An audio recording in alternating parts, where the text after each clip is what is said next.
a B-17 taking a hit and keeling over, and in fact, keeling over and landing, as it were, in flight upside down on top of another bomber, possibly a scene that actually happened. This was a digitally created scene for the viewer there on YouTube.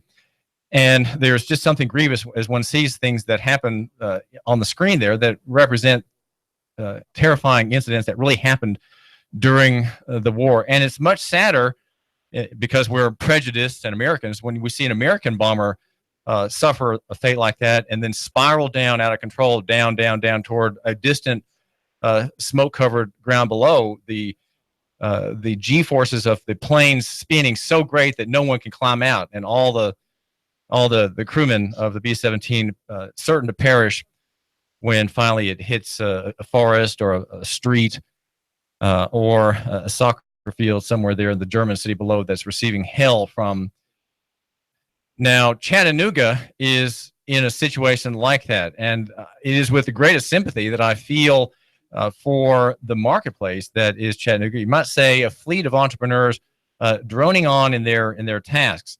And the venue in which their work is taking place is the internet. That would be the sharing economy. We have noted internet companies here, Squid, for example, which provides interfaces of business platforms, and many bellhop's internet.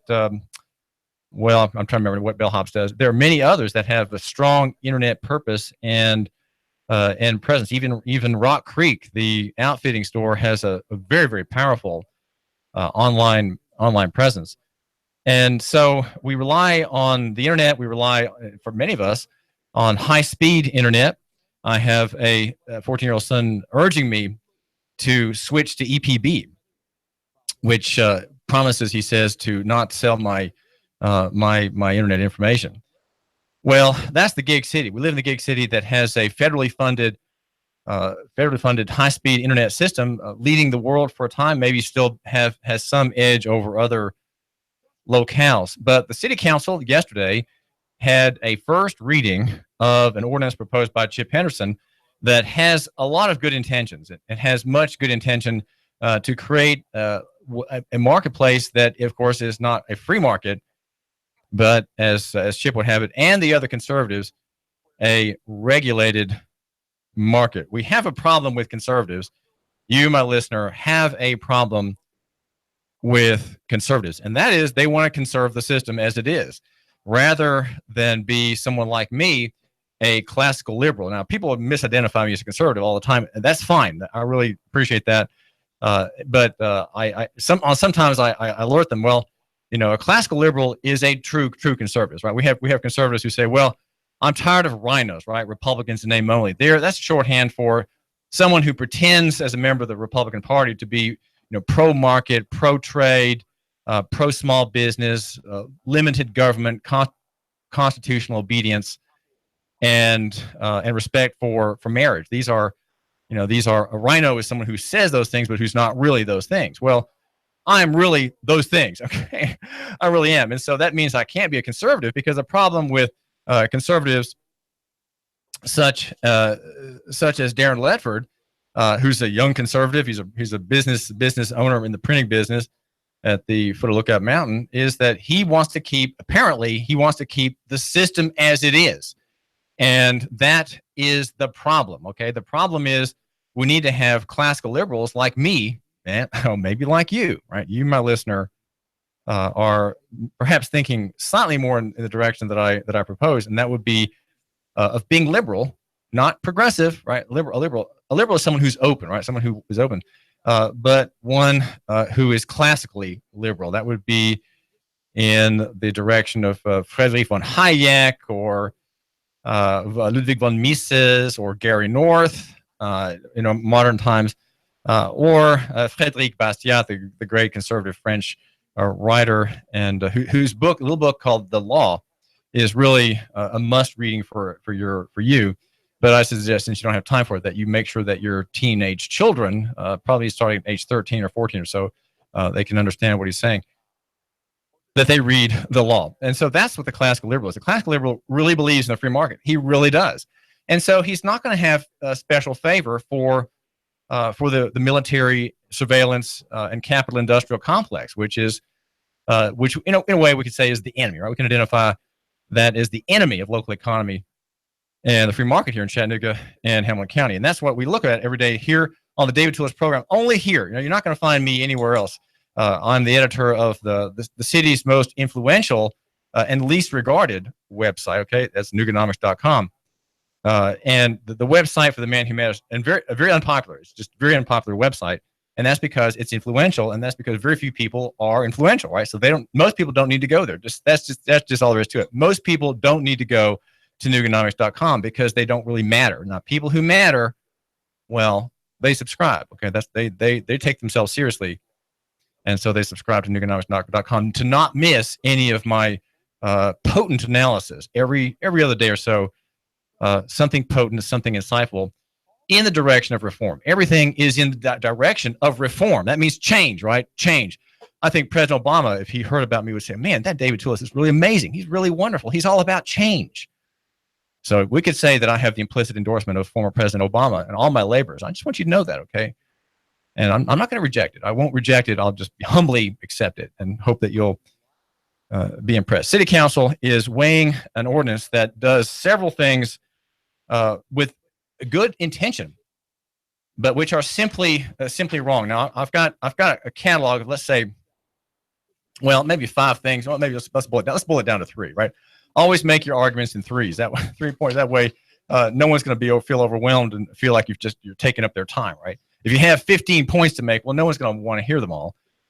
But if you say you've got 3 points, right, you can say everything that you have to say, and the listener is going to want to hear, what the main ideas are. So let's just see if we can summarize, in a nutshell, the problem with the Chip Henderson map that seems to have even Carol Burr's, good liberal, good progressive,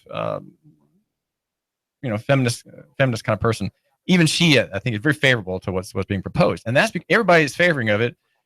Don't know about Demetrius Coonrod, who sat at the meeting without saying a word that I heard in the matter of Airbnb and short-term vacation rental. She's new. I have hope for Demetrius Coonrod of being someone who's reform-minded, especially on police reform. I think especially she has the best equipment and the best life experience to begin the cry for police reform that has to come from the mayor. The mayor apparently doesn't care about it, but people like Demetrius, I think, could offer a voice for the poor, a voice for the poor that is, in the end, anti-establishment. This has to be an anti-establishment voice, and it can't be conservative, right? Because Darren Ledford and Chip Henderson are conservatives, and they want, and I think everybody, even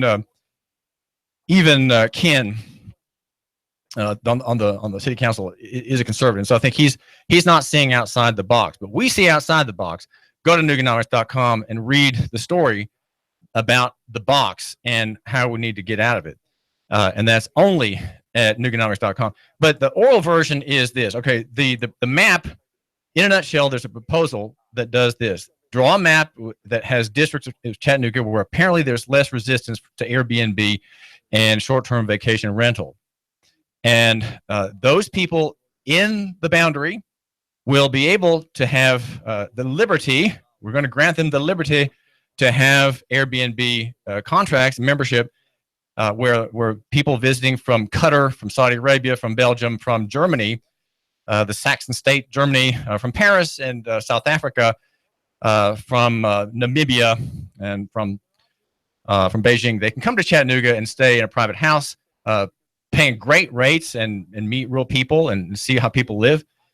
And the homeowner has a new cash flow, right? Making wealth of your largest capital asset. For most people, the house, their largest investment and their largest asset, which generally produces no income, right? It's just an expense until you sell, and maybe you can sell at a profit if the market's rising.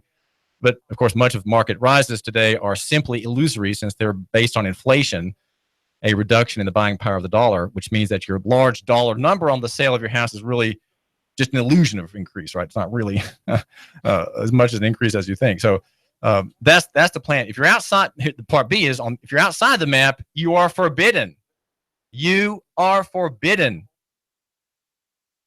to rent out your house through such a digital network as Airbnb. It's forbidden. Not even the zoning process will be available to you for that purpose. You're simply forbidden.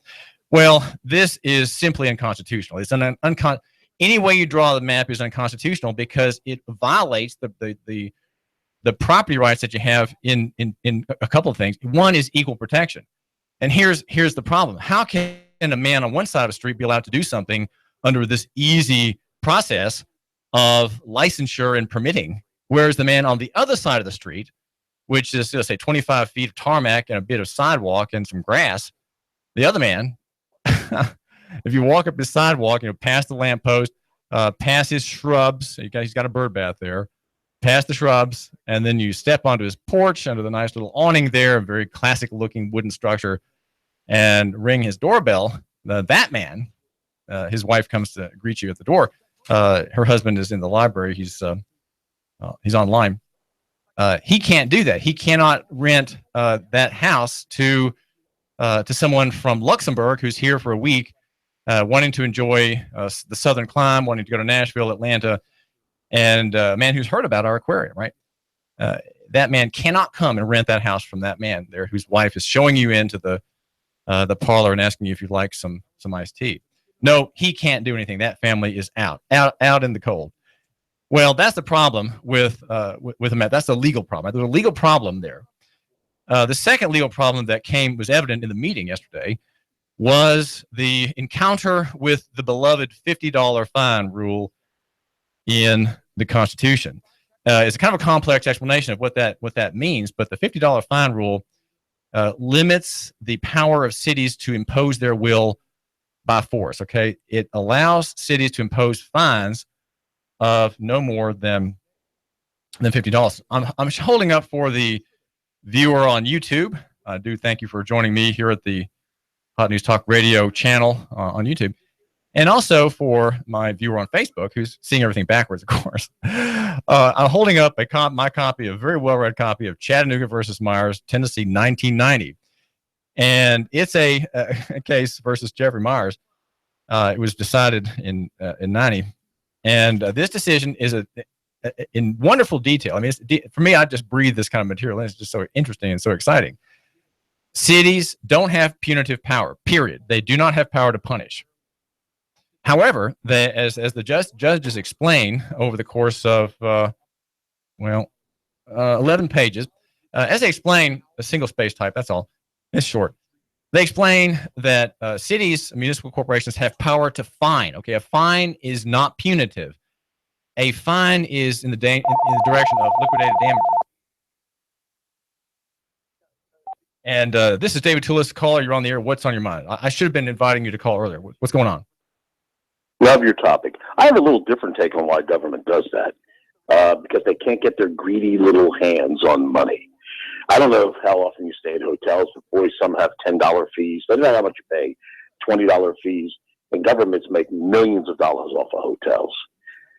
Forbid that you, with your property, decide to allow someone to use that, and in exchange for that, they give you a source whereby you can go out and maybe buy some milk and bread and even make a car payment, and not any profit and gain, because there's no profit and gain in that. So, see, the government can't make profit and gain by you inviting someone to your house and they give you $100 bill so you can, replenish your refrigerator. That's what it's about. It's about money. And I'll go back to my original point that it's with the states without authority. I wish I had a house in Chattanooga because I would challenge them. First of all, where are they going to get the information? Let's say I decide to allow party A to come into my house, enjoy it, and at the end, pay me $100. How's the city going to prove that? They can't question me because I'm not going to testify. This is about protecting the interests of, in Uber, the taxi cab drivers, protecting the interests of, in this case, the hotel industry. The city wants their pound of flesh. That's why government is criminal in every aspect, and that's why the Constitution has to limit their power. And the word is no. You're not getting any information from me. This is my house. Well, you pay my orders. Let me tell you one little story, David. Years ago, when I had a business, I had the state call me and question me and an employee. And I said, let me explain something to you clearly. You have no authority to discuss employees with my business because you don't pay my bills, lady. You come to my business, I'll hand you the keys, you work it a week, and then you can lecture me. But don't you ever call me again and tell me what I can and can't do with people that work for me. Do you understand that? And that was the last time I heard from them. That's asserting your rights. These clowns should be in clown uniforms at city council. That's what they should be wearing, with big red noses. That's appropriate for that.